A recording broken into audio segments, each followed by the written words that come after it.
Today I'm going to use the Master Touch.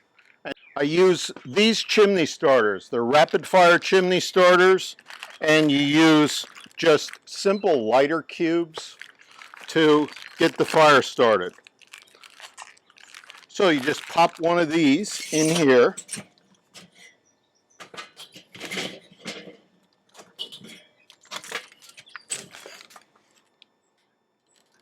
Light the cube. Make sure the damper is open at the bottom. And away we go. Same thing on the other.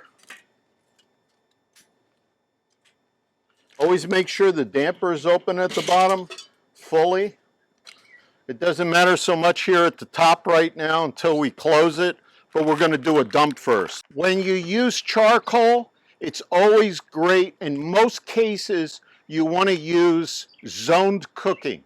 And what that means is you simply want to have a very hot zone where the coals are underneath, sometimes called direct cooking. and then a cooler zone where there's heat nevertheless, but not directly under your food. And that way you can carry over the cooking portion of your meal when you don't need direct, that intense heat right away. We'll come back when the coals are lit. Okay, so now we're going to dump the coals. You shake it a little bit. I love doing that. All the dust falls to the ground. And then dump the coals all on one side. We'll do that as an instant replay. Now this one, I'm going to dump right in the center because I want to make the potatoes.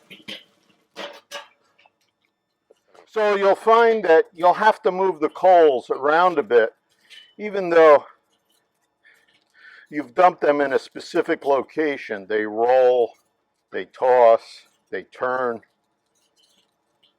but that's easily done. And on this side, I'm just moving them all over to one side.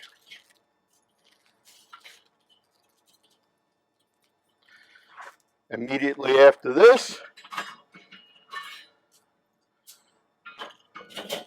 we place the gourmet barbecue system, grate on each one.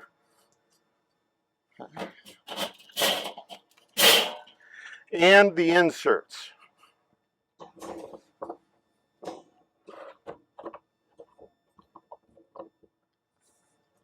Now you notice there's a little bit of residue on this grate. So after this preheats for about 10 minutes, I will scrape the grate. This one is already pretty clean.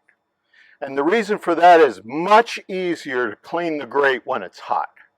So if for some reason you can't clean it immediately after a meal, just do it the next time. And then close the lid by sliding it closed, making sure the damper is fully open at the top. And now we're preheating for about 10 minutes. Now, I know I'm putting potatoes in here, and it's already at 350 degrees according to the lid thermometer. Now, lid thermometers are pretty accurate right at that point, but that's not exactly what the surface temperature is. It will be lower. So one of the things that you can do is, if you're making something like potatoes, which takes a longer period of time, put the potatoes on first, right after you dump those coals, right when they're hot. You're always checking to make sure the bottom damper is fully open, okay, which it is. And then these are the potatoes that we were preparing a little bit earlier. And I'm putting those right in the center. This is the grill with all the coals that are in the center slot. And it's been about 15 minutes. So first I lift these off, and then I'm just going to see if I can turn them. Oh, they're nice and golden brown. So if they stick a little bit, what you can do is just use a little scraper and try to get underneath. Try not to tear the potato. If you use a thick baking tray, you won't have that problem. We won't need that anymore. That's my trash can. And we're just turning them over. So you'll notice, like on charcoal, it's uneven. That's not a disadvantage. I'm still trying to do the cut side, but you find out very quickly where it's hot. So even though I dumped all the coals in the center, I notice they're much darker in the front here than they are in the back. So what I'll do is, wearing a glove, And placing my tools down, I'll just rotate that tray to the opposite end and replace the lid.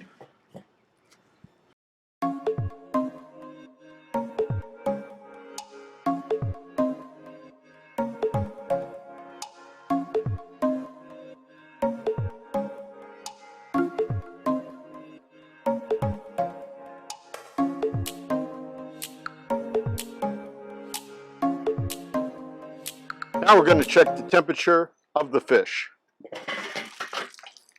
Oh, the flounder is looking good. That is definitely done. Definitely done.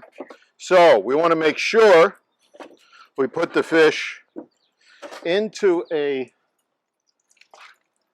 plate that we haven't marinated before. And if it sticks a little bit, we can just go back to our spatula. I'm going to use my short one here. And it's so hot, I'm actually going to use my glove. It's really hot, in fact. Okay, let's try that again.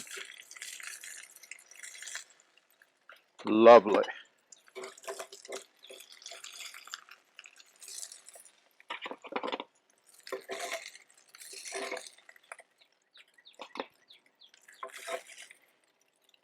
So flounder is normally a hard fish to cook on the grill because it'll fall through the grates.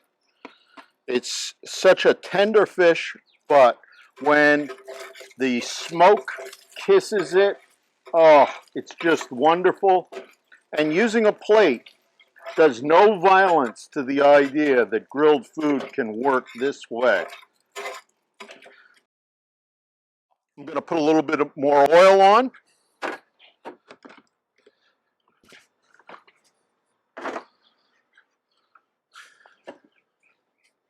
And I have the salmon that's ready. In fact, we don't need more oil. I'm going to put that right on there. Often, if you're concerned about salmon sticking, you can flip it flesh side down. Checking the salmon now. We're at 130. That's plenty good. And I can take that off. Or sometimes when you have a hot plate, it may crack if you're not careful and it cools too quickly. I'm going to leave it on the grill today because it is a very humid day. And just place it right here. After dinner, I'll do the cleanup.